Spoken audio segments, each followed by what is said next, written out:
¿Sí?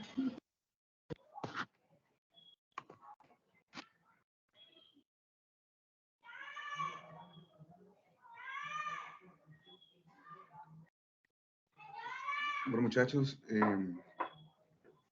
una compañera que es expositora de esta presentación ya está libre de irse pues ahora mismo para que solucione su problema. Mientras tanto, vamos a hacer la presentación o el enfoque del paciente con un tumor hepático. Tuve problemas con la presentación, por eso me demoré.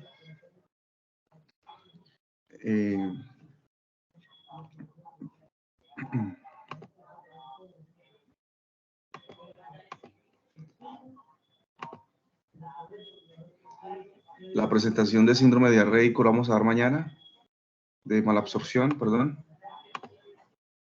Todos están aquí atentos, ¿verdad? Daniela, en cualquier momento puedes abandonar la conferencia, no tengo problema con eso. Bueno, espero que soluciones tu problema. Profesor, muchas gracias. Escucho entrecortado, ¿ustedes escuchan bien? No, entrecortado, profe. No, yo te escucho bien. Muy bien. Todos ustedes ya conocen más o menos muy bien cómo es el metabolismo de la función biliar. Conocen, saben enfocar un síndrome ictérico. Ahora, una de las causas importantes de los síndromes ictéricos son los tumores hepáticos o los carcinomas hepáticos, y eso es lo que vamos a aprender a enfocar en el día de hoy. Continúa. Muy bien. Caso clínico. Paciente femenina de 58 años de edad, ya tiene un antecedente de haber sido fumadora inveterada. La palabra inveterada quiere decir que ha sido fumadora durante muchos años y que ahora viene presentando un cuadro clínico de aproximadamente 4 meses de evolución, ¿verdad? Esto es lo resumido. El motivo de consulta es dolor abdominal y la historia de la enfermedad actual. La historia de la enfermedad actual es una paciente con un cuadro clínico de dolor abdominal en el hipocondrio derecho. Es un dolor de leve y a moderada intensidad que tiene una irradiación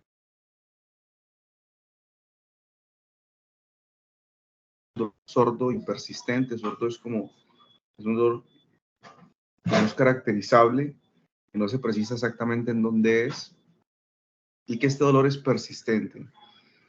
Este dolor no se relaciona con la ingesta de los alimentos y se alivia esporádicamente. Se asocia a sensación de plenitud abdominal, disconfort abdominal, aerogastria y cambios en el hábito intestinal. Ustedes ya saben que cambios en el hábito intestinal es cuando un paciente tiene deposiciones diarreicas y de repente tiene deposiciones sólidas, o tiene una variación en lo que él acostumbra o la forma en la que él acostumbra a hacer sus deposiciones. Entonces, refiere que el paciente tiene estreñimiento de hasta 5 días y que de repente presenta una mejoría espontánea. Además de eso, la paciente refiere que ha presentado un aumento de volumen en el hipocondrio derecho, ha tenido una pérdida de peso de aproximadamente 20 libras con apetito preservado. Y este dato es importante porque tienen que aprenderse esto. cuando un paciente tiene una enfermedad, por lo general, endocrina, como por ejemplo un hipertiroidismo, él pierde peso, pero el paciente mejora su apetito, le da más hambre, y a pesar de que le da más hambre, pierde peso. Por lo general, esto no es una regla, pero los pacientes con enfermedades oncológicas pierden el apetito. ¿Por qué? Porque cuando una persona tiene cáncer, se generan una serie de elementos neuroendocrinos que son llamados los famosos síndromes paraneoplásicos. Y en el hipotálamo y en la neurohipófisis hay una zona en donde se estimula la sensación de sed, pero también la sensación de hambre. Esto se inhibe y los pacientes pierden hambre, pierden el hambre y pierden el apetito, ¿verdad? Y consecuente a eso empiezan pues a perder peso, además de lo que su enfermedad hace en su organismo. Bueno, además de eso, el paciente trae un ultrasonido en donde se reporta una imagen de aspecto tumoral en el hígado. Continúa. Al examen físico, el paciente tiene unos signos vitales estables o en normalidad. Además, tiene una palidez mucocutánea ligera y presenta una hepatomegalia de más o menos unos 6 centímetros sobre el reborde costal. La hepatomegalia es dolorosa y tiene una consistencia dura. Continúa. Entonces, ¿cuál sería el problema con este paciente? Este paciente planteamos un problema. Nosotros, cuando hacemos la historia clínica y hacemos el primer análisis, no podemos plantear una enfermedad. Yo no puedo decir cáncer de hígado o yo no puedo decir quiste hepático porque no lo sé. Tampoco sé el tipo de tumor.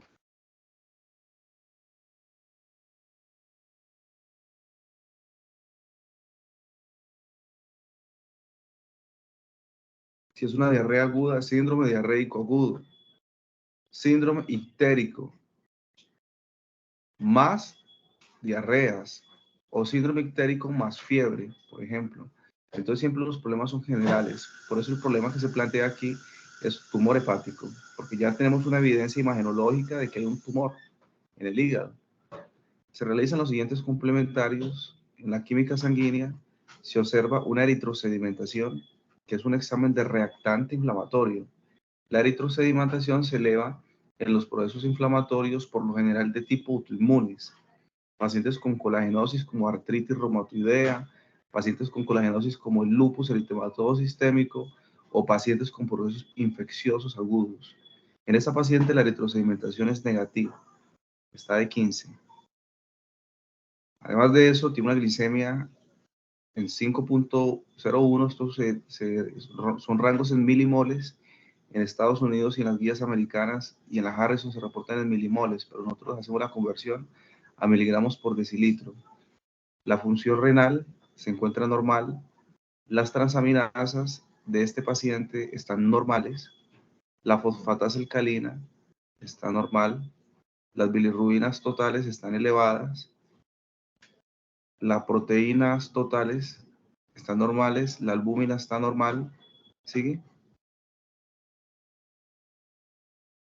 Y hasta este punto no hay elementos o no se menciona si la bilirrubina total está elevada a expensas de la directa o a expensas de la indirecta. No se dice, se omite para que ustedes puedan hacer el análisis. En el orden de hemograma se reporta una hemoglobina en 11.1, es una hemoglobina baja, es un paciente que tiene anemia. Y cuando usted mira el índice de distribución eritrocitaria está elevado. ¿Qué quiere decir índice de distribución eritrocitaria? ¿Alguno de ustedes sabe?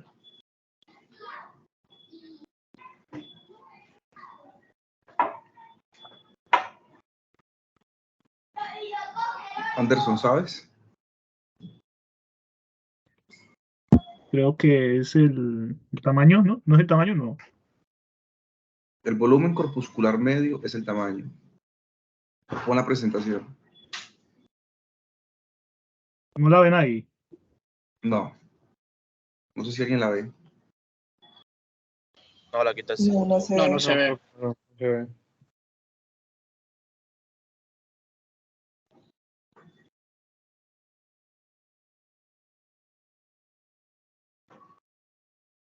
Ustedes ven donde dice BCM o volumen corpuscular medio. Eso es lo que dice Anderson. Eso muestra o evidencia el tamaño del glóbulo rojo. Cuando veamos la parte de hematología vamos a entender que existen anemias macrocíticas, normocíticas y microcíticas. Pero el índice de distribución eritrocitaria es un estudio en donde se valora la homogeneidad o la heterogeneidad de los glóbulos rojos.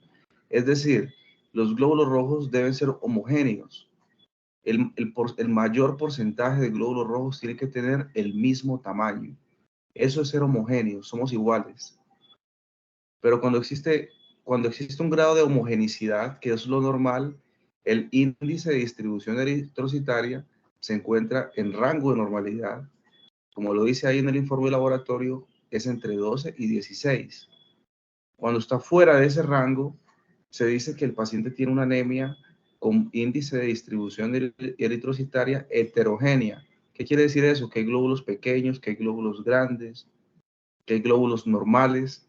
Y esto lo que sugiere es que hay un déficit de hierro. No se están produciendo glóbulos rojos de calidad, que eso se hace a través del hierro, para que tengan la suficiente madurez, el suficiente tamaño, el suficiente color, y generar un índice normal. Entonces, eso lo que me sugiere es que hay un estado anémico en el que probablemente hay una deficiencia de hierro. Es lo primero que se altera. Cuando hay deficiencia de hierro, después los glóbulos todos salen pequeños. Y cuando todos los glóbulos son pequeños, Juan Fernando, ¿cómo está el volumen corpuscular medio? Disminuido. Está disminuido porque el volumen corpuscular medio, en una anemia ferropénica que se prolongó, porque todo tiene una evolución, una progresión. Entonces ya todos salen pequeños, pero antes de eso, y en este punto en el que usted está viendo que hay anemia, pero que los volúmenes son normales, usted ve el índice de distribución y usted se da cuenta, no, es que hay unos pequeños, unos grandes. La médula me está mandando unos normales, pero ya me está empezando a mandar unos pequeños. Y eso es un indicio de que puede haber una ferropenia, es un indicio temprano. ¿Listo? Las plaquetas están, yo no sé si me hice entender. María López, ¿me entendiste?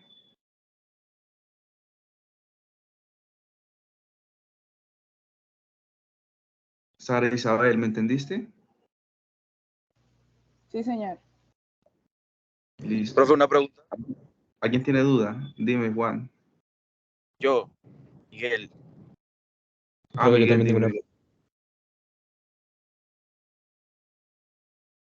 Adelante, Miguel. Profe, este criterio se aplica así aumenta o disminuye la distribución eritrocitaria.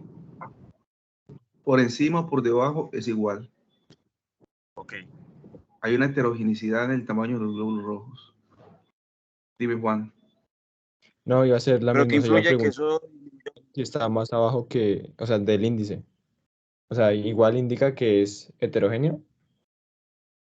Perdona, que lo que está más abajo del índice, ¿qué? O sea, si el índice de distribución eritrocitaria está por debajo del promedio, que sería por debajo de 12, ¿qué significa? O sea, significa que igual hay Igual. heterogéneo. ¿Igual? Igual, por arriba o por abajo hay heterogeneidad. Ok, gracias. Miguel, ¿qué decías? Profe, ¿qué influía que disminuyera o aumentara? Ah, ok. Lo que pasa es que cuando la médula empieza, digamos que a producir glóbulos de mala calidad, porque es que la médula necesita sustrato, necesita energía, necesita elementos nutricionales pues para funcionar bien. Esos elementos son la vitamina B12, por ejemplo, y el hierro. Entonces, cuando no hay buen sustrato, ella empieza a trabajar mal. Manda unos grandes, unos pequeños y unos normales.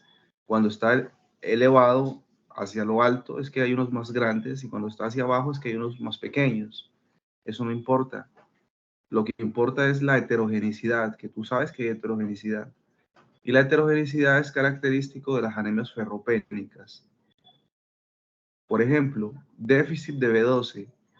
El déficit de B12 hace que los glóbulos rojos sean grandes, sean macrocíticos.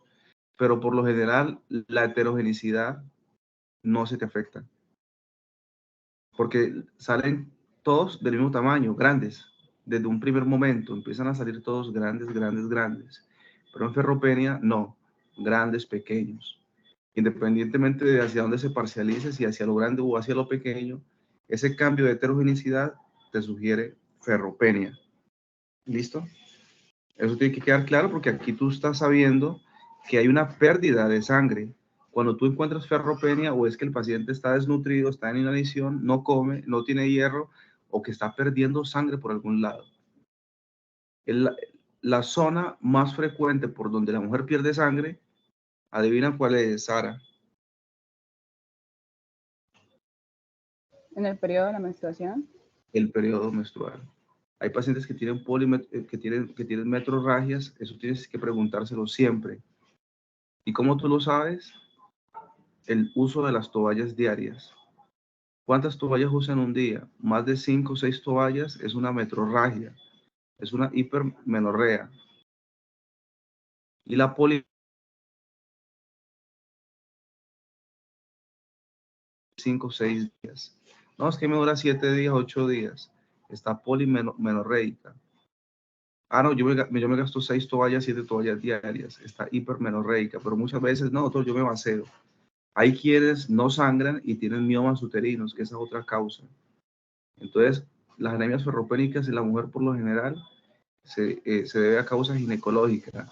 Pero cuando usted tiene un paciente en el contexto clínico en el que tenemos a este paciente, que es una paciente que tiene un tumor hepático, que es una paciente que tiene un síndrome constitucional caquectizante, que tú estás pensando en cáncer, uno tiene que pensar en tumores que hacen perder hierro. ¿Por qué? Porque resulta que las enfermedades oncológicas todas generan anemia, porque es un proceso inflamatorio crónico. El cáncer es una inflamación crónica. ¿Y qué pasa con la inflamación crónica? Cuando se absorbe el hierro está a forma de hierro libre en la sangre o hierro total, que usted pide un examen que se llama hierro sérico.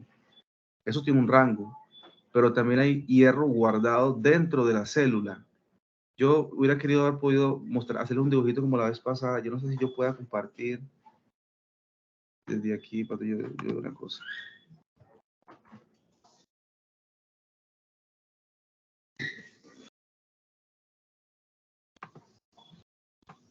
Déjame ver si yo puedo compartir de pronto. Profesor, yo tengo una pregunta.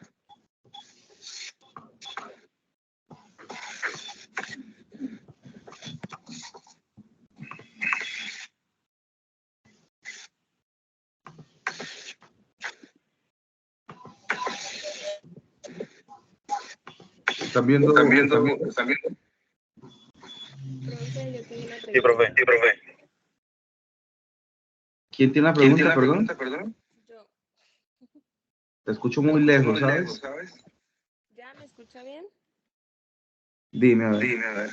Profe, es que lo que yo hay algo que no me quedó muy claro. Lo del ID, o sea, cuando hay una anemia ferropénica, el ID está hacia abajo del porcentaje normal y cuando está la megaloblástica está por arriba del porcentaje normal. Es que eso no lo entendí. No sé si soy yo, pero pues, le escucho entrecortado en ciertos momentos, como que se queda silencio. Ok. Anderson, ¿lo entendiste? Sí, más o menos. Elisa, ¿puedes apagar el micrófono, por favor? Esto está raro, yo escucho muy raro Ya, esto. ahora sí. No, es que era el retorno de ella. Que no, solamente había pues deformidad en los glóbulos rojos pues cuando estaban por encima o por debajo cuando están en un proceso inflamatorio por cáncer, ¿no? Lo que quiere decir. Así esté arriba, esté abajo. No, todavía no le metes el proceso inflamatorio, que eso fue ya otro pedazo. Ah, ok. Muchacho, Estefanía, ¿lo entendiste?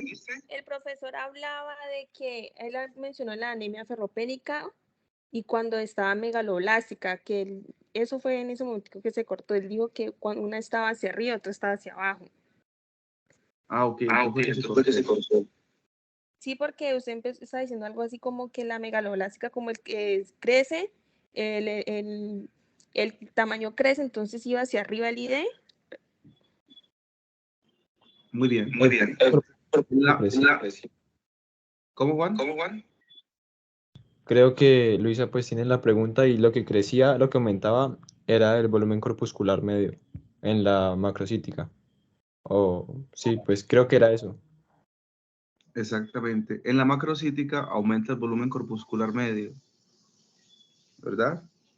Perdón, en la deficiencia B12 aumenta el volumen corpuscular medio, pero el índice de distribución eritrocitaria no cambia en la anemia megaloblástica, no cambia.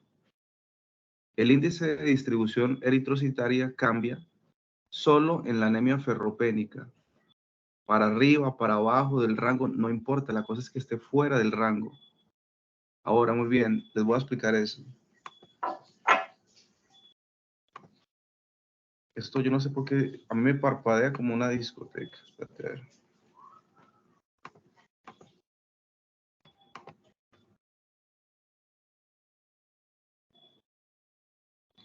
Se murió la paciente ayer a la final. Bueno, ¿ahí logran ver?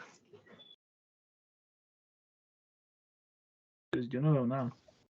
Espera a ver.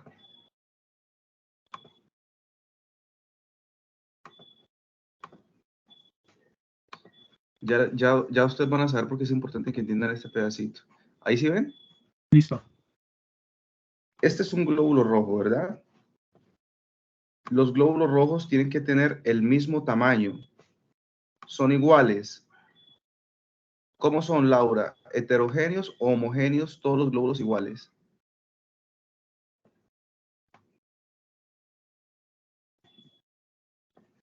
Anderson.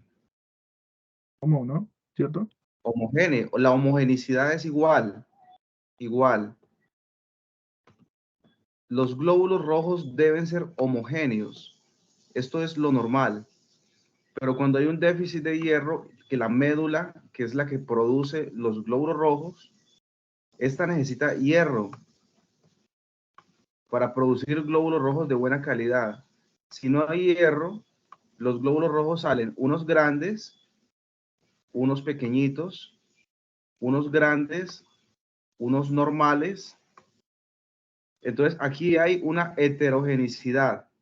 Cuando usted encuentra un RDW o un índice de distribución eritrocitaria fuera del rango, fuera de metas, por arriba o por debajo, esto le sugiere una anemia por déficit de hierro, ferropenia, en etapas iniciales.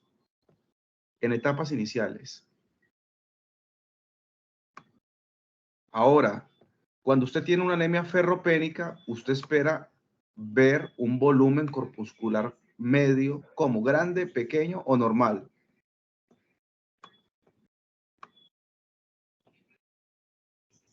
Pequeño. Por debajo del valor, ¿no? Por debajo del valor, por debajo de 60 femtolitros. Lo normal es de 60 a 80. Mayor de 80 es, perdón, a 100. Mayor de 100 están elevados. Mayor de 100 están elevados. Y entre 60 y 100 están normales, pero por debajo de 100, entonces uno cuando tiene ferropenia, uno encuentra a ver, pero ustedes ven que esa paciente tiene un volumen corpuscular en rango normal. Pero cuando tú te vas y ves el índice de distribución eritrocitaria, te das cuenta que hay heterogeneidad. Y ahí esto es un signo temprano, antes de que cambie el volumen corpuscular medio, de que el paciente tiene una anemia ferropénica. ¿Me hice entender? ¿Quién no entendió? Profe, una pregunta. Dime. ¿Puedes volver a explicarlo de los rangos y qué pasa es cuando está mayor a 100 y qué pasa cuando está menor a 60, por favor? Ya. Los volúmenes corpusculares medios te indican el tamaño del glóbulo rojo. Si es menor de 60, es un tamaño pequeño. Y de lo que produce tamaño pequeño es la anemia ferropénica. Cuando el tamaño es normal, usualmente son procesos inflamatorios, anemias por inflamación. Y cuando son grandes, usualmente son anemias megaloblásticas por déficit de B12. Eso es un ejemplo nada más, pero son múltiples las causas. Eso vamos a aprenderlo bien más adelante. Cuando tú tienes una anemia megaloblástica, los glóbulos son grandes. Entonces el volumen corpuscular medio está siempre elevado, mayor a 100. El volumen corpuscular medio está mayor a 100 en una anemia megaloblástica. En una ferropénica está por debajo de 60, están pequeños. Esta paciente tiene un volumen corpuscular medio normal. ¿Qué quiere decir eso? Que todavía sus glóbulos rojos no todos son pequeños, que la deficiencia de hierro no lleva tanto tiempo para haber vuelto todos los glóbulos pequeños. Entonces, al ver usted un RDW heterogéneo, pues te das cuenta que hay glóbulos rojos pequeños, otros grandes, otros normales, y esa heterogeneidad te indica que hay una anemia ferropénica. ¿Qué significa que hay una anemia ferropénica? Que se está perdiendo sangre por algún lado. ¿Por qué es importante esto? ¿Quién entendió? ¿Me entendieron? ¿Van entendiendo hasta ahí? Déjame ver una cosa. Tengo que me hizo la pregunta, perdón, ahorita. ¿Entendiste lo que te respondí? Sí, profe, gracias. Muy bien. Zamora, ¿entendiste? Sí, doctor. Explícamelo rápidamente. ¿Me puede repetir la pregunta y se lo explico?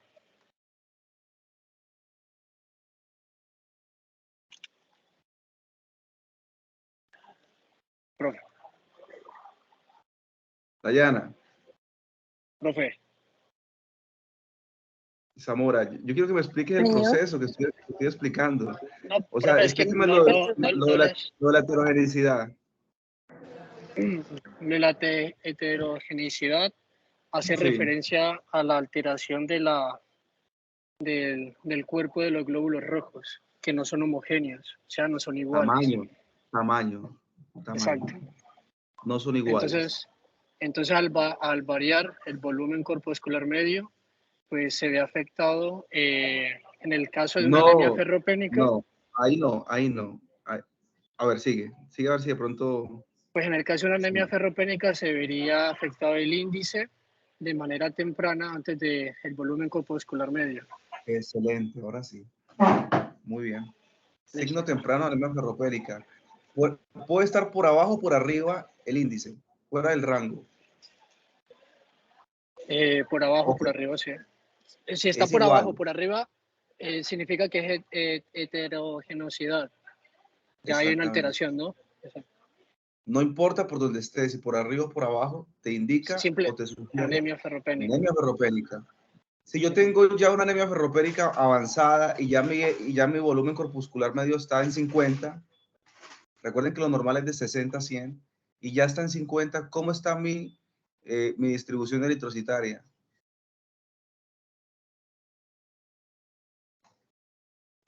Pues va a estar por fuera del índice, ¿no? Tanto por arriba como por abajo. En la ferropenia, eso va a una distribución eritrocitaria heterogénea, siempre por lo general. ¿Listo? Entonces, ¿por qué es importante lo que les estoy diciendo y por qué los meto en esto? Porque este paciente tiene un cáncer, tiene un tumor, no sé, puede ser benigno o maligno, en el hígado. Y esto puede tener muchas causas, pero puede ser un tumor del hígado, propiamente dicho, un hepatocarcinoma, por ejemplo, o puede ser un colangiocarcinoma, puede ser un sarcoma, pueden ser múltiples tumores, puede ser un quiste. ¿Ah? ¿Qué pasa?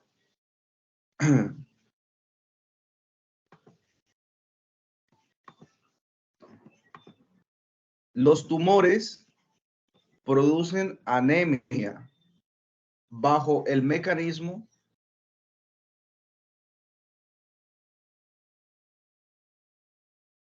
los tumores del tubo digestivo del colon, por ejemplo, producen anemia. ¿Qué? ¿Quién responde? ¿Cuál profe? Anemia megaloblástica, ¿no, profe? Los tumores del colon, del tubo digestivo, ¿Qué tipo de anemia producen? Profe, no es anemia megaloblástica, por lo que afecta.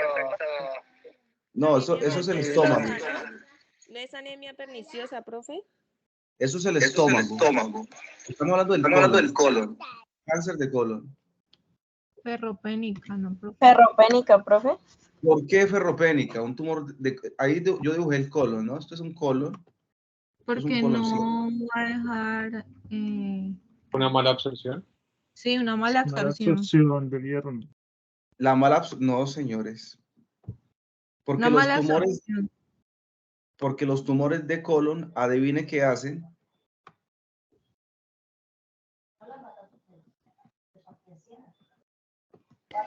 ¿Cuál es la pregunta?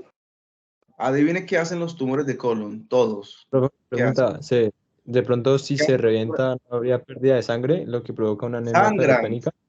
Sangran. Los tumores de colon sangran, el cáncer de colon sangra. Puede ser, por ejemplo, miren, este es el colon izquierdo. Aquí viene el sigmoide. Aquí viene el sigmoide. Este es el recto. ¿Sí ven ahí, no? ¿Verdad? Este es el colon transverso. ¿Qué colon es este? El ascendente, ¿no? Está la válvula ileocecal. Aquí está el apéndice. Y aquí pues inicia. ¿Qué porción, Anderson, inicia el intestino delgado?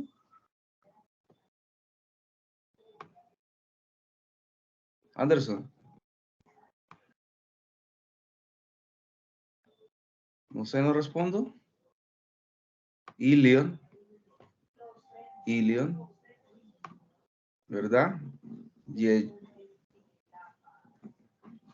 Yeyuno.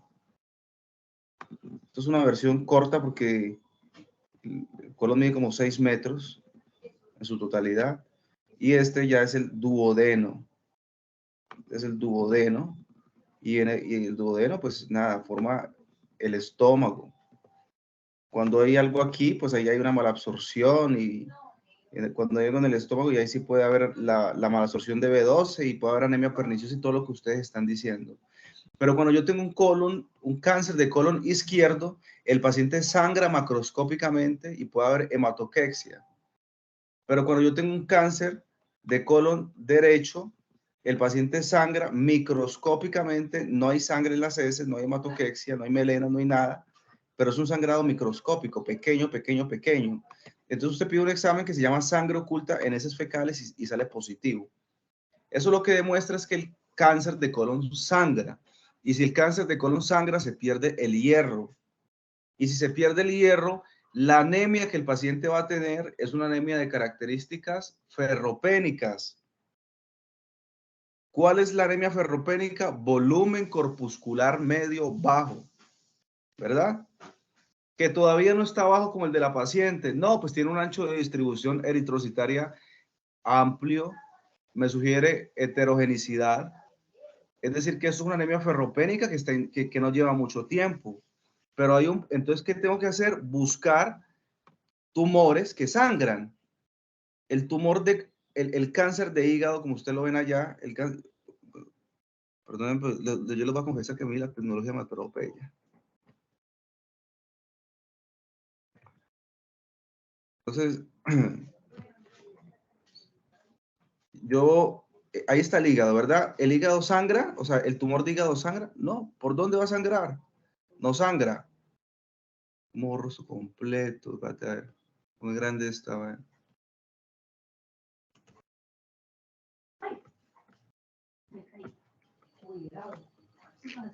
Creo que ahí donde dice tamaño, profe, para que le bajes o le subas a la derecha. A la derecha. Aquí. Esto. No, mira. Bueno. Quiero un borrador grande. Yo les confieso que me atropella la tecnología. No se lo vayan a decir a nadie. Creo que se ha notado bastante. Bueno, muy bien. Yo soy de libros, yo soy más de libros. Toda mi especialización fue libros. Siempre tengo un libro en la mano. Entonces, miren, muchachos, cuando hay un cáncer en el colon, pues sangra. Cuando tú tienes una anemia ferropénica en un contexto pues, de un paciente con un síndrome constitucional, pérdida de peso, no sé qué, usted tiene que pensar en cáncer de estómago. Pero ustedes ven que este paciente tiene un tumor hepático. Tiene un tumor hepático, tiene un tumor en el hígado.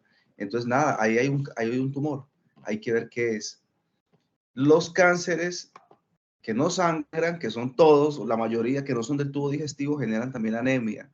¿Pero por qué generan anemia? Cuando llega el hierro se encuentra en la sangre en forma de hierro total o hierro libre. Se encuentra el hierro en la sangre. Tú lo mides pidiéndole hierro sérico al paciente. Pero resulta que hay unos depósitos dentro de la sangre, dentro de las células, perdón.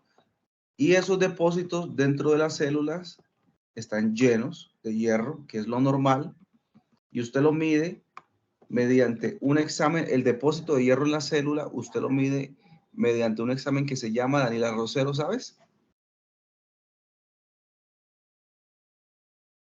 No, profe. ¿Quién sabe? Nadie. Se llama ferritina. La ferritina es el examen que me mide los depósitos de hierro. ¿Listo? Y el hierro sérico, pues me lo mide, el hierro en la sangre me lo mide el hierro sérico. Nada. Eso es así. Ahora, si yo tengo una anemia ferropénica por pérdida de hierro, ¿cómo está el hierro sérico, Daniela? Rosero. ¿Cómo, profe? Si yo tengo una anemia por pérdida de hierro, ¿cómo está el hierro sérico? Disminuida. ¿Y cómo están los depósitos? Aumentado, me imagino. No, disminuido. ¿Por qué? Estás perdiendo hierro. Lo estás botando. Tienes un hierro sérico bajo y tienes una ferritina baja. Eso es en el cáncer de colon, que estás perdiendo hierro, anemia ferropénica. Pero en los procesos inflamatorios, como por ejemplo un cáncer en el hígado, que genera un proceso inflamatorio crónico, ¿qué pasa? Esta es la célula tiene hierro, pero resulta que la célula libera el hierro, ella lo almacena, lo reserva, lo guarda, lo mido con la ferritina. Pero ella tiene un canal que se llama el canal de ferroportina. Por este canal es la puerta para que el hierro salga. Cada vez que se necesita hierro aquí, porque tú no has ingerido hierro por esos días y demás, pues están tus depósitos. Y por la ferroportina sale hierro. Y hay una retroalimentación y esto se mantiene bien. Pero cuando hay un proceso inflamatorio, se activa la interleuquina 4. Moléculas, son interleuquinas, son células inmunes, ustedes ya vieron inmunología, son inflamatorias. Esto lo que hace es que activa una molécula que se llama la hepcidina. ¿Sí? La hepcidina con P. Y la hepcidina lo que va y hace es que cierra los canales de ferroportina. Y cuando cierra los canales de ferroportina, el hierro en el depósito no sale. Entonces, Estefanía Segovia. Sí, profe. En un proceso inflamatorio crónico, como un cáncer que no sea de colon, se libera interleuquina 4. Interleuquina 4 libera una hormona que se llama la hepcidina. Y si la hepcidina te cierra los canales de ferroportina, el hierro no puede salir. Y si el hierro no sale, ¿qué pasa con el hierro sérico? Pues se empieza a acumular. No, no sale. Esto es la célula y esta es la sangre. No sale de la célula a la sangre. Aumenta. No, joder. Disminuye porque no ha podido salir de la célula. Exactamente, miren el dibujito, yo se lo estoy pintando aquí. Si no sale el hierro de la célula, el hierro sérico disminuye. ¿Se entendió por qué disminuye? Porque no sale. Si Anderson no lo dejan salir, Anderson está en la casa, pero fuera de la casa no hay nadie, no sale. ¿Listo? Entonces, ¿qué pasa si no hay hierro sérico en la sangre o está bajo? Tú le pides un hierro sérico y ¿cómo es?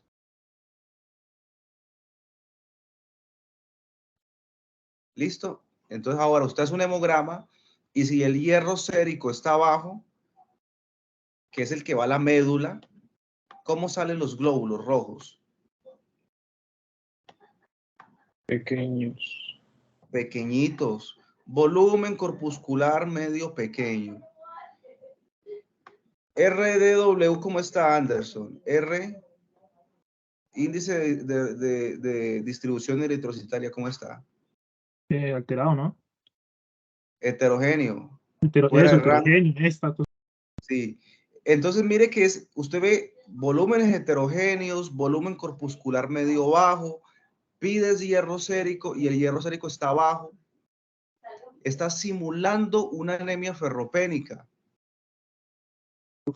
¿Cómo tú, pero momentico, pero cómo tú sabes si es ferropénica? Porque hasta acá, hierro sérico bajo, volumen corpuscular medio bajo, heterogenicidad, hasta ahí es una ferropénica. Y por acá hay una cosa que se llama saturación de transferrina, que es la que transporta el hierro. Pues también va a estar baja, porque el hierro está metido acá. Entonces, si yo tengo una verdadera anemia ferropénica, bajo, bajo, bajo, todo está bajo, pero los depósitos, como lo dijo Daniela Rosero, están bajos.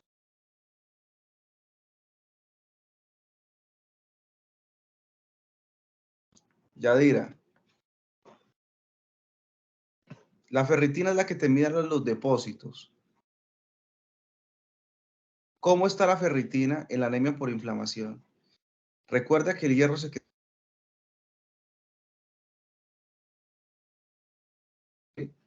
Y por eso tú pides. Ajá, ¿cómo está? Aumentada. Está aumentada, está aumentadísima. Y en la anemia ferropénica, en la verdadera ferropenia, ¿cómo está? Estaría. Lo dijo Daniela Rosero. Está disminuida. Está disminuida. Está disminuida. Jenny Devia. Jenny. ¿Tú nos puedes explicar eso? Sí, soy yo, pero en otro celular. Profe, venga. Es tu mujer, ¿verdad? Bueno. Profe, pregunta. Entonces, en la enfermedad de Wilson, ¿vemos la transferina disminuida también? La enfermedad de Wilson es otra cosa, que esos depósitos de cobre. La hemocromatosis, a lo mejor la hemocromatosis sí hayan cosas de eso, pero Wilson es otra cosa totalmente diferente. Entonces, Cristian Cadena, explícame el proceso, la diferencia de lo que acaba de explicar entre anemia por déficit de hierro y por inflamación. Rápidamente, lo que hayas entendido. Bueno, lo que entendí que cuando hay una anemia, los almacenamientos de ferritinina va a ser disminuido, al igual que el hierro sérico. Y luego en un proceso de inflamación, la ferritinina va a estar aumentada. ¿Por qué? Porque aquí en medicina interna es ¿por qué? ¿Por qué? Por la ipsina. Porque no sale de la célula, porque la puerta que es la ferroportina la cerró la epsidina, que fue activada por la interleuquina 4, que son todas las citoquinas inflamatorias o proinflamatorias, ¿verdad? Alguien no entendió y se lo explico ya, no le dé pena. Para que sigamos avanzando y puedan entender el caso. ¿Alguien no entendió? ¿Alguien tiene una pequeña duda?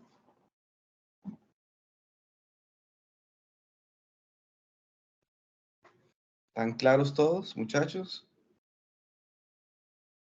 Sí, profe. ¿Lo puedes explicar otra vez, profe, un momentito?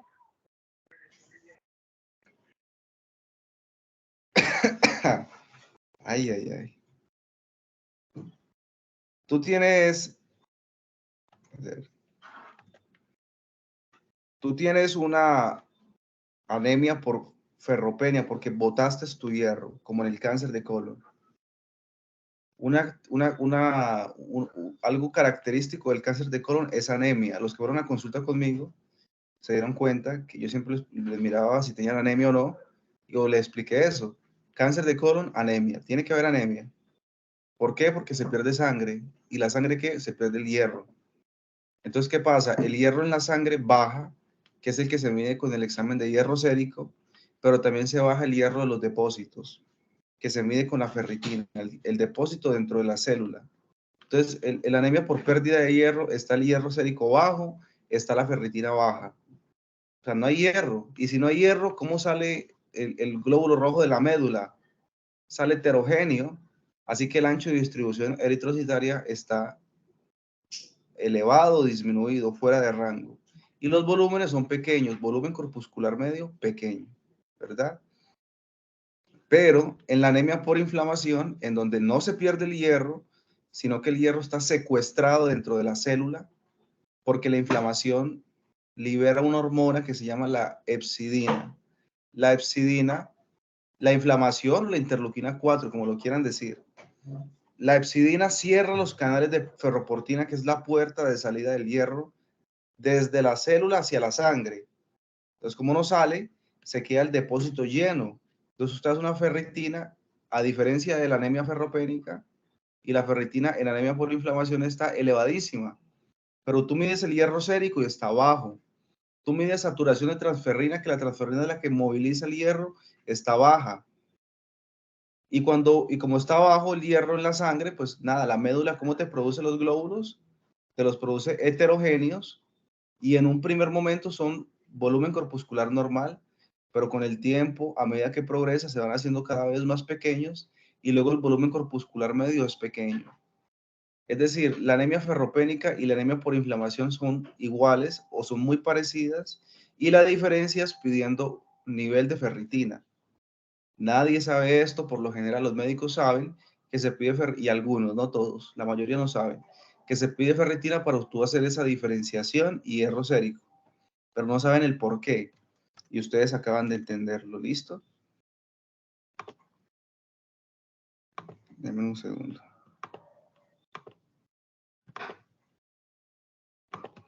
Yo tengo el control aquí yo. Entonces, como vemos acá en el hemograma, el paciente o la paciente tiene una anemia 11.1, ¿verdad? Tú ves el volumen corpuscular medio y tú dices, ay, está normal. Esto no es ferropenia.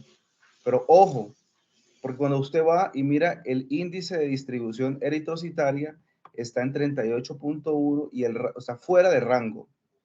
Eso quiere decir que los glóbulos son unos pequeños, unos grandes, que hay una anemia ferropénica que está iniciando, que todavía no ha progresado tanto para comprometer el volumen corpuscular. Entonces, aquí piensas en que la causa del tumor del paciente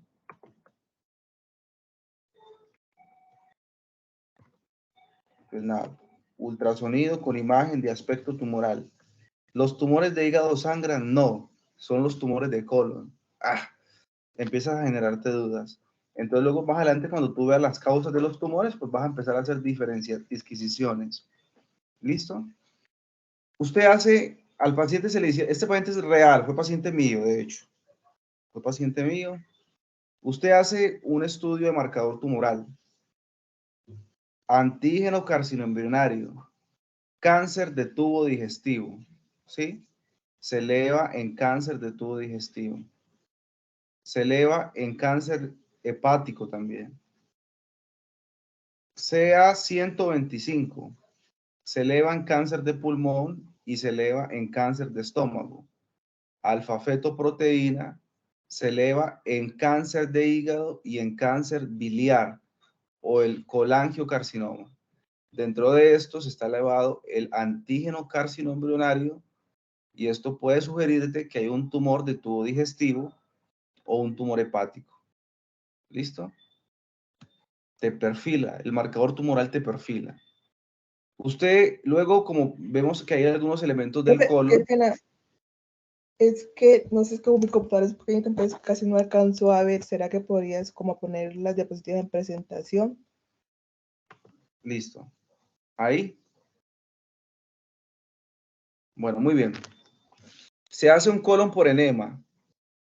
¿Tú sabes qué es un colon por enema, doctora?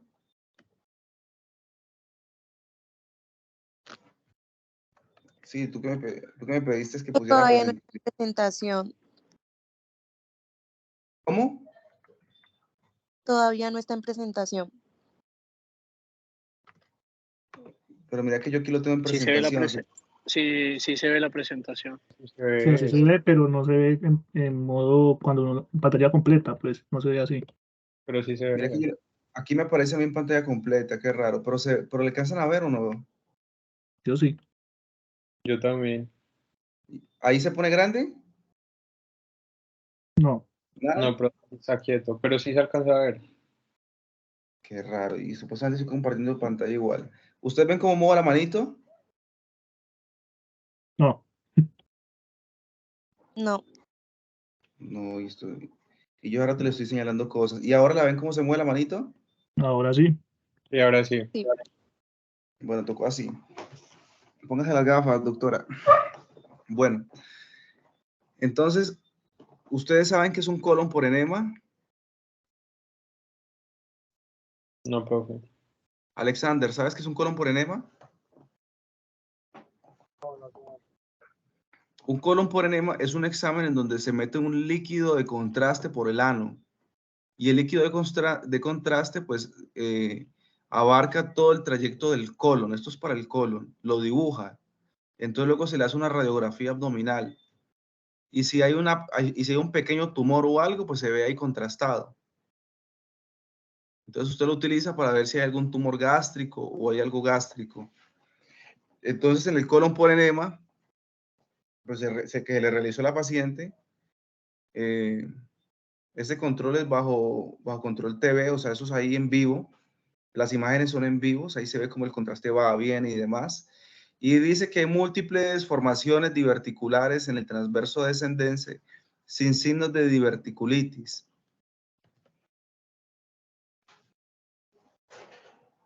Dayana, ¿cuál es la diferencia entre diverticulitis y diverticulosis? Dayana.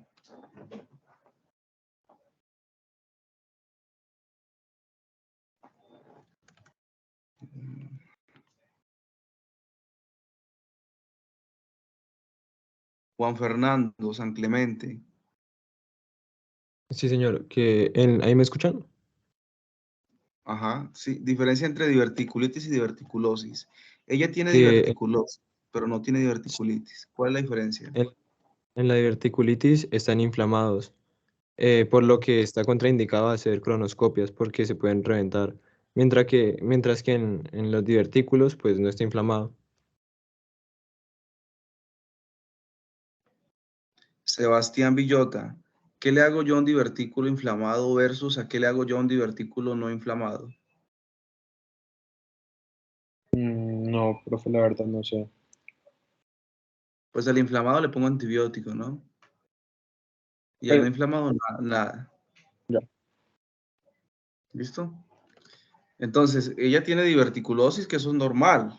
No hay problema. ¿Hay cáncer ahí? No, no se ve, al menos no se ve. El colon por enema es un estudio que no tiene tanta sensibilidad. O sea, que pueden escaparse en cosas. ¿Listo? No es que, no, yo no tiene nada, ya tú te quedas tranquilo, ¿no?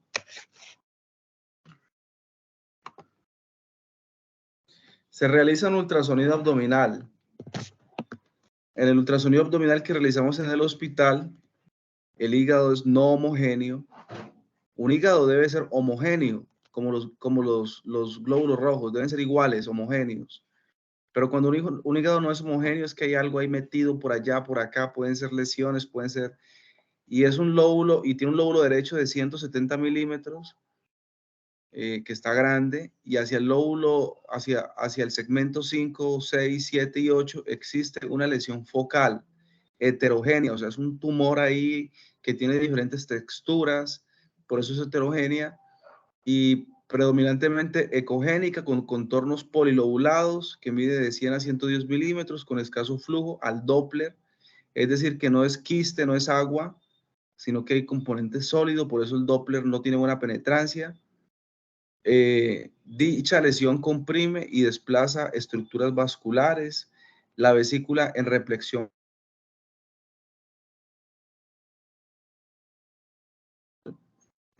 y no tiene colecistitis, ni cálculos, ni nada. Un páncreas mal visualizado por interposición de gases, es decir, hay gas. Un vaso y un riñón sin alteración ecogénica, una vejiga vacía, libre, no hay ganglios y no hay imagen en pseudorriñón.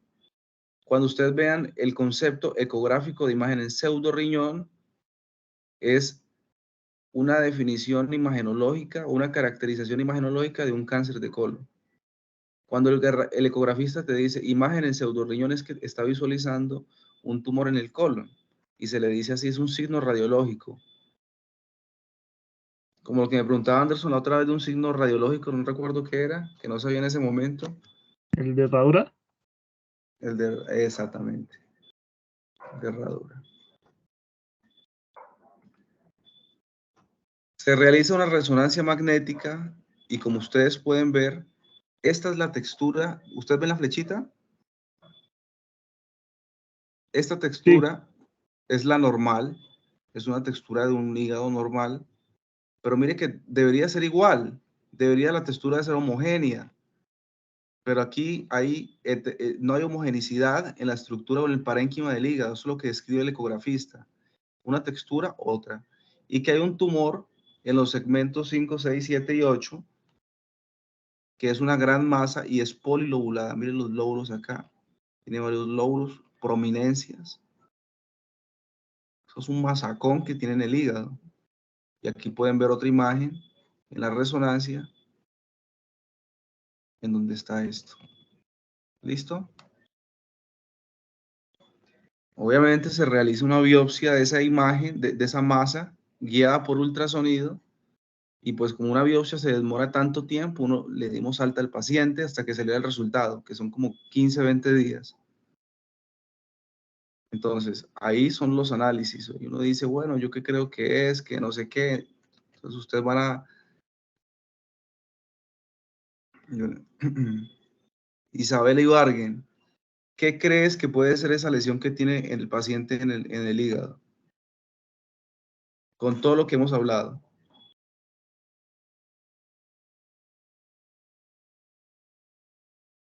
Isabela como que no está.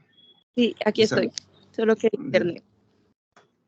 Profe, una neoplasia, un tumor, no sé. ¿Un tumor de dónde? ¿Qué tumor?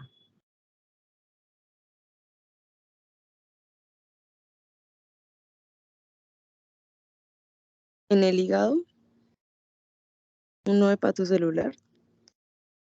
Tumor hepatocelular. Pero piensa en algo. Está bien. De hecho, es una causa muy frecuente, un tumor frecuente, que nace de la célula del hepatocito, el hepatocarcinoma. Fueron pues, alcohólicos o que tuvieron virus de hepatitis y demás. Pero eso sangra, no sangra. Y tú tienes pues un elemento de que hay una pérdida de sangre. Entonces ahí como que vas como cuestionándolo y planteando otras posibilidades por prevalencia y por caracterización imagenológica. Tú dices, sí, esto parece un hepatocarcinoma. Miguel Rojas, ¿puedes hacer un análisis rápidamente? Un hemangioma. Un hemangioma, bueno. Hemangioma ahí en el hígado.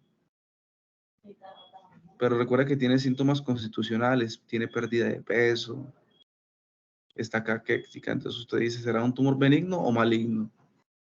Un hemangioma es un tumor benigno, es un tumor vascular. No va a darle síntomas constitucionales, ¿no? Es un planteamiento tuyo y está bien que lo hagas, pero como que va perdiendo peso, ¿no? Porque este parece maligno. Chara, Peña.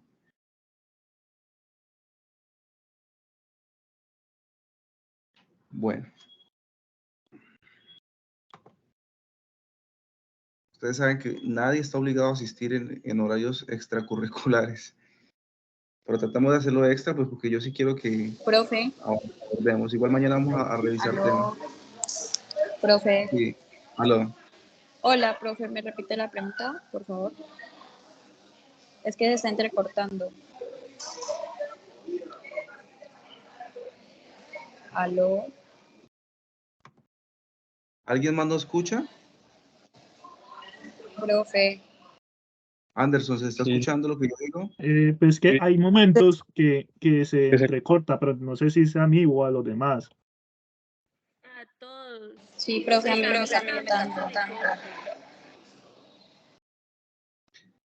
Y yo Sí, tengo buen internet, no sé qué pasa. Yo creo que es a todos que se entrecorta por momentos. Yo creo que esta página rara que está, no sé. Esta es la que no se acaba el tiempo, ¿no? Exacto. Bueno. Si no se entiende, me dicen, y yo paro. Y repito, si es necesario. Entonces, ¿qué ¿Cuál pasa? fue la última pregunta, profe? Hicieras el enfoque del tumor hepático, que tú qué pensabas. Yo les voy a enseñar a hacer el enfoque de un tumor hepático, pero quiero que me digas si tienes un enfoque, qué piensas que es, qué análisis puedes hacer de todo lo que hemos hablado, qué conjetura puedes plantearnos.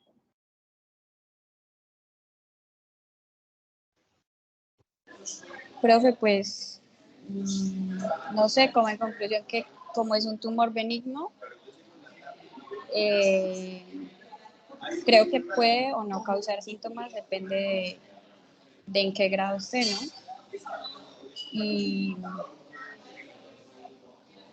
Y tiene que ver mucho como con los hepatocitos.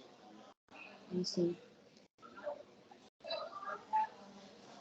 Bueno, lo que le decía a ella era que como tenía síntomas constitucionales, debe ser maligno, ¿verdad?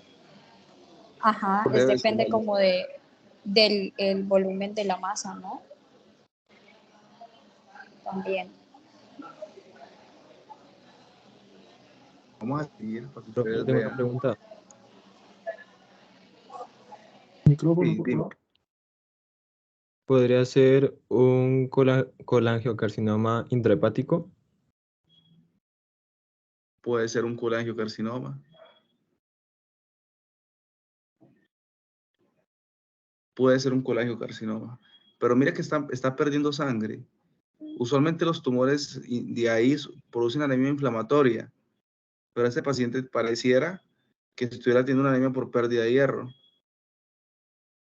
Y mira las causas: hepatocarcinoma celular, colangiocarcinoma y metástasis. Son las causas más frecuentes. Y ya las vamos a discutir cada una de ellas. ¿Listo? Profe, es Sí. que nosotros hoy en Pato vimos también uno, pero ese es benigno, y era el adenoma hepático, y veíamos que causaba pues mucho sangrado, y pues era como referente a los anticonceptivos y, pues, por mujer. No sé si también podría como...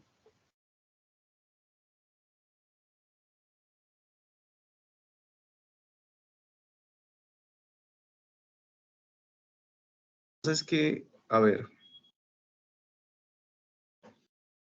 los adenomas hepáticos son tumores que se presentan en pacientes que, digamos, o sea, es un tumor que puede presentarse en pacientes que tienen historial, pues, de consumo de anticonceptivos orales por largo tiempo. Todo ese desajuste hormonal aumenta la probabilidad de generar un adenoma hepático. Muchos de los adenomas hepáticos se dan en pacientes que tienen este antecedente, que han tomado anticonceptivos. Y todo ese desajuste hormonal lo que va a generarle a la paciente son eventos de metrorragia. Entonces la anemia no es porque el adenoma sangre, sino que la anemia es porque tiene un sangrado vaginal. Por eso es que esto es raro en los hombres. Usted encontrar un adenoma hepático en un hombre, pues no es lo usual, porque se asocia pues a uso de anticonceptivos y como te digo, no, el tumor no sangra. Es la metrorragia que no el tumor, sino el desajuste hormonal está generando la mujer. ¿Listo? Pero bueno, es un buen planteamiento. Ahora, Se realizó una biopsia además. Todavía no les voy a decir el resultado porque el resultado de la biopsia es al final. Ustedes ven este diagramita acá. ¿Será que está muy pequeño? Ustedes ven ahí. ¿Se hizo grande? Sí, profe, se hizo muy grande. Un poquito menos. Listo. Entonces vamos a ir paso a paso. Ay, ay, ay. Esto se salta.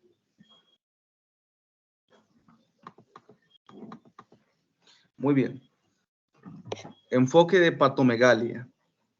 Paciente con hepatomegalia, hígado grande, ustedes ya saben examinar un hígado, examen físico, demás, 2 centímetros por abajo del reborde costal, anamnesis, pues toda la historia clínica y exploración física.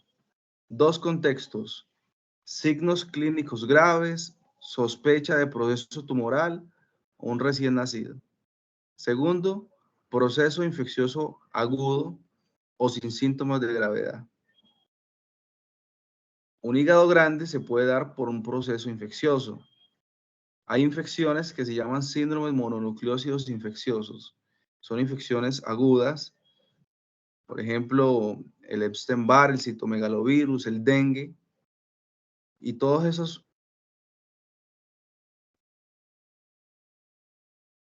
resolver. Entonces usted lo vuelve a repetir. Que hay 2 contextos: paciente con un proceso infeccioso agudo, pero sin síntomas de gravedad. Hay infecciones que se denominan síndromes mononucleósidos infecciosos, que son infecciones que te hacen crecer el hígado, te generan una hepatomegalia temporal, como por ejemplo el dengue, el citomegalovirus, el Epstein-Barr, te pueden producir hepatomegalia. Entonces, ¿qué haces? Usted vuelve y lo cita en 5 a 7 días, ¿verdad?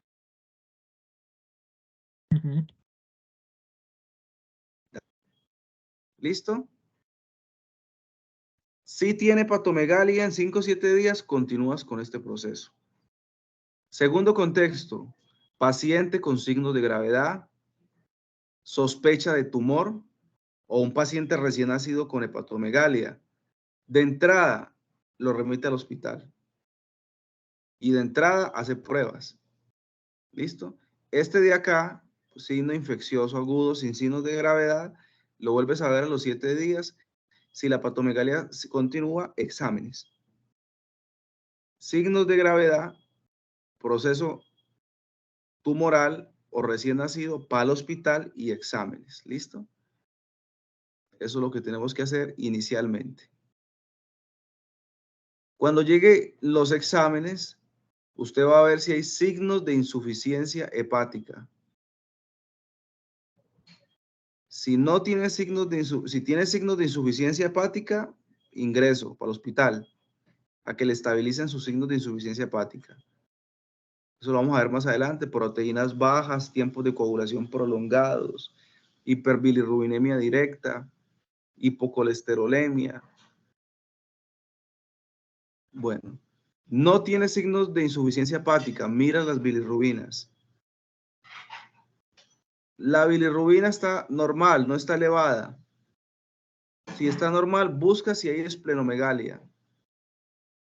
No hay esplenomegalia, pues nada, lo que tiene puede ser una hepatitis autoinmune, viral, puede ser un absceso, puede ser un quiste, puede ser una glucogenosis, puede ser un tumor primario o puede ser una esteatosis hepática. Lo tienes que derivar al especialista hospitalario y hacer pruebas de segundo nivel. Si tienes esplenomegalia, puede ser una leucemia, un linfoma, una falla cardíaca, una infección por parásitos, como por ejemplo la leishmaniasis o la malaria, o una enfermedad de depósitos, como por ejemplo la enfermedad de Wilson. ¿Listo? 2. Hiperbilirrubinemia. Esto tranquilo, no se saben que esto se lo tienen que aprender suave. Eso lo vamos precisando más adelante. Sí, tiene hiperbilirrubinemia. ¿Cómo está la bilirrubina indirecta? Hepatomegalia y bilirrubina indirecta, tiene una anemia hemolítica autoinmune, insuficiencia cardíaca, sepsis, con un trastorno de la coagulación o una coagulación intravascular diseminada, que es una CID. No, el patrón es bilirrubina directa, tiene patrón de necrosis hepática, buscas hepatitis viral, enfermedad de Wilson, que es por depósitos de lo que decía Anderson, hepatitis autoinmune o tóxicos. ¿Listo? Eso es un enfoque general como para saber qué hacer con el...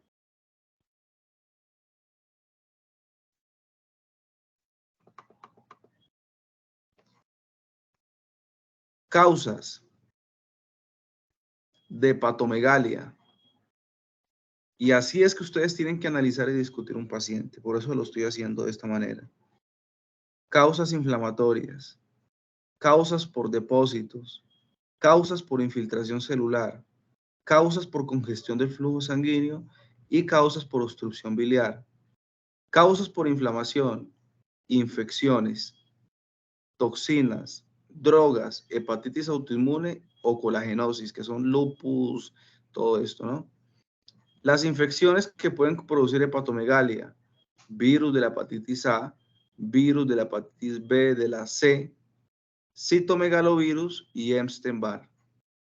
Bacterias que pueden producir hepatomegalia, fiebre tifoidea, ahora los tienen en medicina interna para enseñarles todo esto. Fiebre tifoidea, endocarditis, sepsis, brucelosis. Hongos, parásitos como el toxoplasma y el calazar. ¿Listo? Que es la leishmaniasis. Colagenosis, lupus, sarcoidosis y artritis reumatoide. Causas infecciosas, toxinas, drogas, inmunidad y colagenosis. Causas por depósitos excesivos. Depósitos de glucógeno. Glucogenogénesis, que es una enfermedad genética y se deposita el glucógeno. Diabetes, nutrición parenteral, alteraciones del metabolismo de los hidratos de carbono, depósito de grasa, acuérdense del hígado graso, la obesidad, enfermedad de Wolman, enfermedad de Nickman-Pig, enfermedad de Gaucher, alteración por oxidación de ácidos grasos, depósito de metales, enfermedad de Wilson, hemocromatosis, proteínas anormales, deficiencia de alfa-1 antitripsina. Infiltración celular, neoplasias. ¿Por qué el paciente perfila a una infiltración celular? Recuerden que en la diapositiva de arriba vimos que el paciente tenía una ictericia, ¿no? Tenía una ictericia. Entonces ahí empezamos a, si tiene una ictericia, pues tiene una infiltración de algo ahí, no deja que se libere la bilis. Hay algo infiltrado ahí. El sinusoide hepático no deja liberar. Entonces, de todo lo anterior, esto es lo más frecuente y ya vamos para allá. Causas de reflujo sanguíneo, suprahepática, intrahepática o prehepática, suprahepática, insuficiencia cardíaca, pericarditis restrictiva, obstrucción de las venas suprahepáticas por el Budd-Chiari, intrahepática, enfermedad venoclusiva, cirrosis, hipertensión portal por trombosis portal. Obstrucción biliar extrahepática, litiasis biliar, quiste de colédoco, atrasia biliar extrahepática, intrahepática, síndrome de Aligi y fibrosis quística. ¿Por qué no es una infección? Porque no tiene fiebre, porque no tiene transaminasas elevadas, porque no tiene nexo epidemiológico, porque no tiene, ¿por qué no es una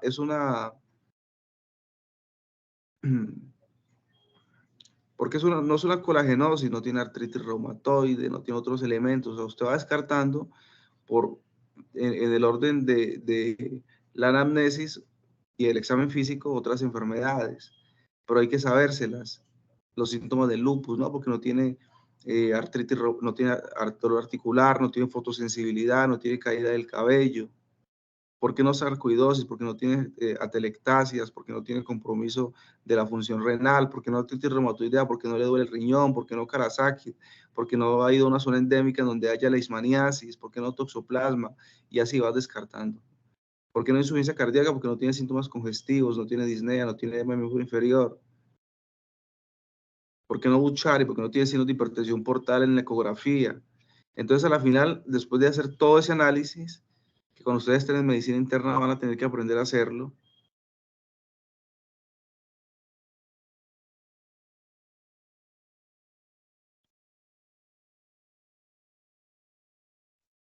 Profe, ¿Me escucha? ¿Sí? usted dijo que estemos en medicina interna y ahí se cortó. Que cuando estemos en medicina interna ustedes van a empezar a hacer el enfoque, porque en medicina interna ustedes van a aprender todas las enfermedades. Y entonces, por la clínica del paciente, usted descarta. Este paciente no tiene falla cardíaca porque no está congestivo, no tiene disnea, no tiene edema de miembro inferior, o sea que descarto las causas por reflujo. Descarto las causas por obstrucción biliar porque el paciente no tiene litiasis biliar en la ecografía, no tiene dilatación de la vía biliar del colédoco, está menor de 5 centímetros, descarto obstrucción. Descarto inflamación porque no tiene signos de infección, no tiene fiebre, no tiene elevación de transaminasas para plantear una hepatitis, no tiene elementos para plantear una endocarditis porque no tiene soplo, no tiene brucelosis porque no viene de zona endémica, descarto toxinas y drogas porque el paciente no consume, no tiene antecedente no sé qué, descarto colagenosis porque no tiene artritis, porque entonces tú vas descartando y eso uno lo aprende en medicina interna. Ese análisis es profundo y yo lo hago con esta diapositiva, no se los voy a hacer a ustedes ahora porque les voy a redundar. Y lo que quiero que sepan es que este análisis me lleva a que tiene una infiltración celular por todos los elementos que tiene el paciente porque tiene una colestasis. ¿Listo? Porque no tiene dilatación, tiene una colestasis sin dilatación de la vía extrahepática, o sea, descarté obstrucción. Entonces hay algo infiltrando. Pero como tiene caquexia, está constitucionalizada, tiene un tumor en el hígado, o es una neoplasia como un hepatoblastoma, un hepatocarcinoma, un hemangioma. Estas son aquí benignas y malignas. Un hemangioendotelioma, un teratoma, o una hiperplasia nodular folicular, o es un tumor metastásico, o es una leucemia, linfoma, neuroblastoma, o un tumor de Wilms. Ese es el análisis. En general, es un análisis global, pero usted luego se va por lo más frecuente y la literatura dice que lo más frecuente de tumores hepáticos son el carcinoma hepatocelular, que es el hepatocarcinoma, el colangiocarcinoma y las metástasis, ¿verdad? Hay que tener en cuenta la clínica, el examen físico, los laboratorios, la prevalencia. Si esta enfermedad es más prevalente en mujeres o en hombres, si esta enfermedad es más prevalente de la segunda, de la primera década o de la segunda o de la tercera de la vida. El cáncer es más predominante después de la sexta década de la vida. O sea, todo ese análisis ustedes lo van haciendo. Eso lo van a aprender poco a poco. Ahora, vamos a hablar de 3 tumores importantes, que son los más frecuentes. Y por lo general, en la medicina, la causa de la enfermedad está dentro de lo más frecuente. Por eso usted tiene que estudiarlo todo, pero usted tiene que saberse a profundidad lo más frecuente. Hay pacientes que van con una sintomatología, una cosa rara que usted no sabe ni qué tiene, una forma de presentación que no es la típica de la enfermedad y usted se confunde y usted cree que tiene otras cosas raras, otras enfermedades raras. No, normalmente el paciente presenta las enfermedades más frecuentes con manifestaciones clínicas infrecuentes que presentar enfermedades infrecuentes. ¿Listo? Entonces, el carcinoma hepático, que también es llamado el hepatocarcinoma, constituye el 90% de los tumores malignos primarios del hígado. Usualmente se producen en pacientes con enfermedades hepáticas subyacentes, como cuáles, pacientes que han tomado y tienen una cirrosis hepática, o pacientes que están infectados por el virus de la hepatitis B, virus de la hepatitis C, o que tienen una esteatosis hepática. También en enfermedades deficitarias como el déficit de alfa-1 antitricina. Este tumor se inserta en pacientes con enfermedad hepática subyacente. ¿La paciente era tomadora de trago? No. Ah, que sí, soy tomador de trago de toda la vida, yo me tomo una botella diaria. Hombre, eso aumenta la probabilidad de que este hombre tenga un hepatocarcinoma, pero esta mujer no. El 30% de los hepatocarcinomas pues se desarrollan a partir de adenomas hepáticos y no se producen en un hígado enfermo. O sea, hay un porcentaje que es el 30, es lo menos, que se producen en hígados sanos. La clínica, sospecharlo en pacientes con cirrosis y con descompensación de la cirrosis que se da por hipertensión portal, ictericia, varices esofágicas, encefalopatía y asitis aumentada. ¿Por qué los pacientes con insuficiencia hepática hacen encefalopatía?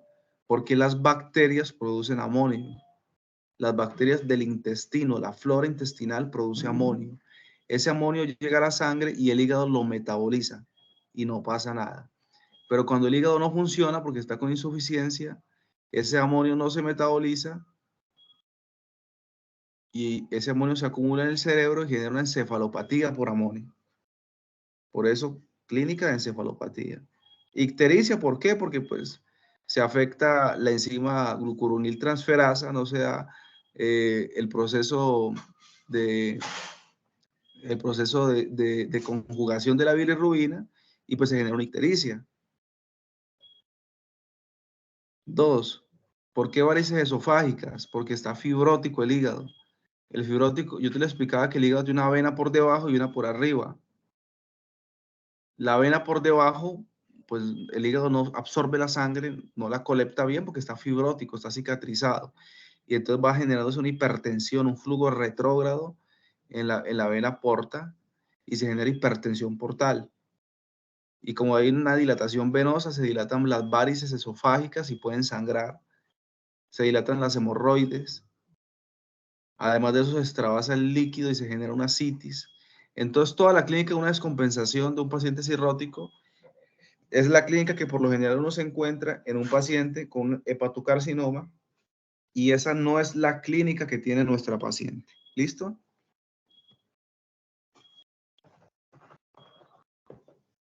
Propenso a invasión vascular, o sea que esto puede hacer metástasis dentro del vaso y pues aumenta rápidamente de tamaño. Está positiva la alfa-fetoproteína en el 60-80% de los casos y en este paciente está negativa.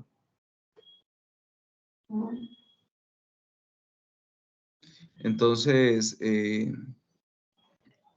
dice aquí pues de que de 500 a 1000 miligramos por decilitro, diferenciar de elevación por cirrosis, ¿no? Excluir el tipo de fibrolamelar. Entonces, esto lo que quiere decir es que usualmente la cirrosis te puede elevar la alfa-fetoproteína, pero no tanto. La alfa-fetoproteína se eleva más en el carcinoma hepatocelular, entre 500 y 1000 miligramos por decilitro. Y hay un tipo de hepatocarcinoma que es el hepatocarcinoma fibrolamelar, que no produce una elevación tan grande de alfa-fetoproteína, puede estar ausente incluso de la alfa-fetoproteína. Eso es poco frecuente. Imagen. La tomografía o la resonancia muestra una lesión que capta contraste en la fase arterial y se lava en la fase venosa. Hay doble contraste arterial y venoso. Este tumor capta en la fase arterial, pero cuando ya usted pone en el tomógrafo contraste para ver la fase venosa y fase arterial. Pero entonces usted ve que la arteria del tumor está llenita de contraste, lo capta, pero la venosa no. Eso es algo característico y son elementos radiológicos. Colangiocarcinoma. El colangiocarcinoma es un tumor biliar. Recuerden que la vía biliar no solo es la vesícula, el cístico. Están los dos conductos, conducto hepático derecho, izquierdo, conducto hepático común, se le pega el cístico, la vesícula biliar, viene el colédoco y desemboca en el duodeno a través de la ampolla de Bacter. Todo eso es la vía biliar y no solo eso, la vía biliar intrahepática, porque atrás de los conductos biliares, de los conductos hepáticos, pues viene la vía biliar intrahepática, que es la que viene ramificada de los sinusoides, que son los que almacenan la bilirrubina, glucuronil, bilirrubina o bilirrubina directa o bilirrubina conjugada, ¿no? Entonces, este tumor crece en la vía biliar puede crecer en la vía biliar intrahepática o en la vía biliar extrahepática. Si es en la intrahepática y unas dilataciones tortuosas de la vía biliar intrahepática, eso lo ve uno en la resonancia, y pues la vía biliar extrahepática se dilata. Hay unas imágenes serpentiginosas, parecía a lo que decía Anderson con su enfermedad esta congénita de niños, que yo no me dedico a niños, pero sí, existen diferentes calibres en la vía biliar. Estenosis, son las más gruesas y demás. Eso no pasa con un cálculo. Un cálculo está distal al cálculo, la vía biliar está normal y proximal está dilatada por aumento de presión. Pero en un carcinoma está por fragmentos, por segmentos, estenosis segmentaria de la vía biliar. Eso es algo patoneumónico. Esto puede causar ictericia, entonces en esto, central o iliar, en dependencia en donde esté, obviamente causa ictericia. Y pues está el tumor de Klarskin, que es el tumor de la vía biliar típico, ¿no? Se conoce como tumor de Klarskin. Y ese tumor de Klarskin se caracteriza porque afecta el conducto hepático común. La imagen, usualmente la tomografía no es buena. Lo que necesitamos es la colangioresonancia, en donde hay áreas de estenosis, ductos biliares dilatados, hay un patrón obstructivo, ictérico obstructivo, y esto es altamente sugestivo pues, de un colangiocarcinoma. Y lo otro son las metástasis. Las metástasis son los tumores más frecuentes del hígado. Recuerden que el hepatocarcinoma es el tumor más frecuente in situ. Los tumores que nacen en el hígado, o sea, in situ, el tumor más frecuente es el hepatocarcinoma. Pero en general, la causa de tumores hepáticos, in situ, no in situ, o lo que sea, son metástasis. Cada que usted ve un tumor en el hígado o algo, la mayoría de las veces son metástasis. Y la vía más frecuente de tumores de tubo digestivo son los tumores primarios de colon, cáncer del tracto gastrointestinal, estómago, intestino delgado o colon. Lo más frecuentes metástasis hepáticas son tumores del tubo gástrico.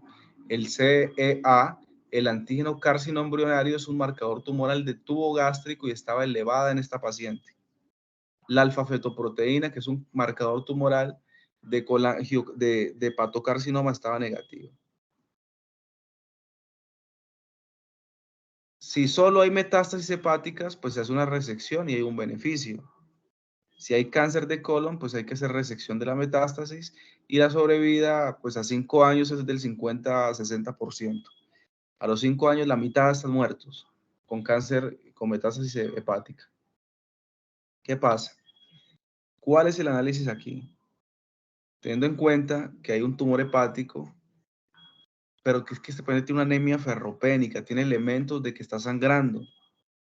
De entrada, yo tengo que pensar en que hay un tumor de la vía del hepático, produce anemia, pero por proceso inflamatorio, por eso se los explicaba, pero no por sangrado. Pero el cáncer de tubo digestivo sí lo produce por sangrado. Y es el número 1 en hacer metástasis hepáticas, y la causa más frecuente de cáncer o de tumores hepáticos son las metástasis. ¿Qué salió de la biopsia? Cuando llegó la biopsia de este paciente. Se fue, recuerde que le dimos salida, volvió a los 15 días con resultado de la biopsia, y la biopsia decía, una biopsia que se hizo rotulada como truco de hígado, que mostró una infiltración por un adenocarcinoma de alto grado. Se realizaron pruebas de inmunohistoquímica para comprobar su origen, pendiente, CK19, CK17, el paciente se murió antes de tener esto. Es un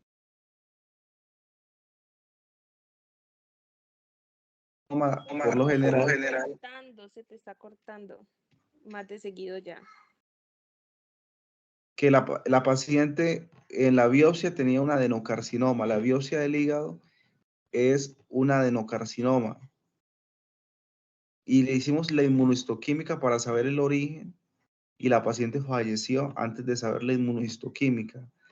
Pero ya teniendo un adenocarcinoma y todos los elementos clínicos de los cuales yo les hablé a ustedes, el tumor que tenía esa paciente en el hígado es una metástasis de un tumor de tubo digestivo. que faltó hacerle un estudio de colonoscopia, endoscopia y enteroscopia para poderlo encontrar.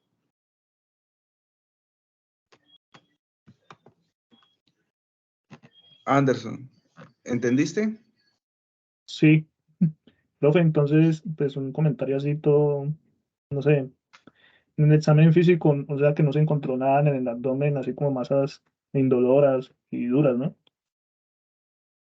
En el hígado nada más. En el Solamente en colon el no se hígado, ¿no? Ah, ya, ya. Ustedes van a encontrarse en la clínica que casi no es fácil. Usted tiene que ser un tumor muy grande para usted decir, uy, tiene un tumor en el hígado, en el colon. No siempre usted tiene todos los elementos semiológicos y los elementos al examen físico. Por eso tiene que recolectar elementos laboratoriales, elementos de imagen, elementos de la anamnesis, elementos de la epidemiología.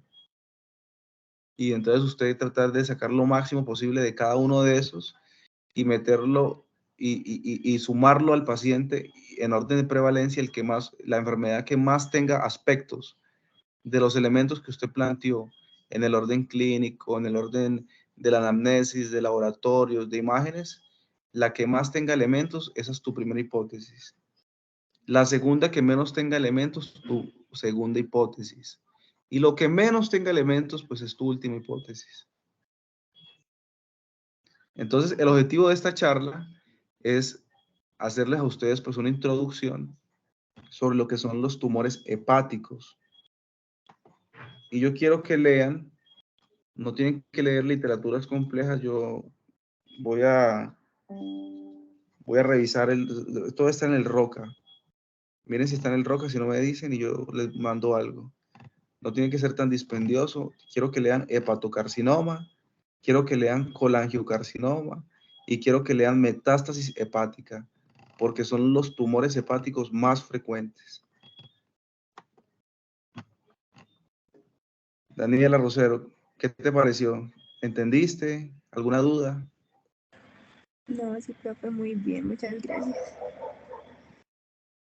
María López. Sí, profe, hola, buenas noches. Sí, profe, me parece muy buena la clase. ¿Entendiste? Es lo importante, ¿no? Que sea buena. ¿Entendiste? Sí, sí, entendí, muchas gracias. Yo sé que ahora que ustedes van a ver, pues ven clínica, pues ven un caso clínico así y demás, les va a parecer complejo al principio, pero eso les va a ir como despertando el pensamiento clínico, ¿no? Y es lo que ustedes deben empezar a hacer. La idea de semiología es que ustedes empiezan a despertarlo y eso lo hacen mediante los casos clínicos. Pero si ustedes no conocen las enfermedades y demás, no tienen cómo abordarlo. Los temas que yo les doy para leer tienen que leérselos precisamente por eso. Colangiocarcinoma, hepatocarcinoma y metástasis hepática. ¿Listo? Mañana nos vemos. Mañana, mire, yo voy a llegar al San Juan de Dios y les voy a conseguir los pacientes para que ustedes lleguen y pues unos van a ir para una sala, otros van a ir para otras salas, ustedes van a tener una hora más o menos y van a tener que hacer una buena historia clínica y me lo van a presentar. Yo voy a pasar como cuando pasé visita con la médico general allá en el Mario Correa y ustedes me van a presentar el paciente. Van a pasar en los grupos, cada grupo va a tener un paciente, que es en el grupo que están distribuidos. Entonces, lleguen a las 8:30 para yo tener tiempo de revisar las historias.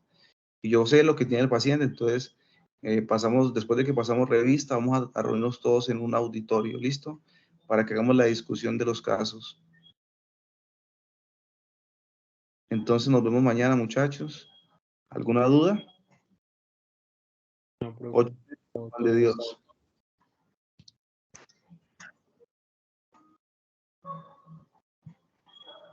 Bueno, entonces que pasen buena noche. Muchas gracias por su tiempo. Igualmente, Muchas gracias, profe. Hasta mañana. Chao, profe, gracias.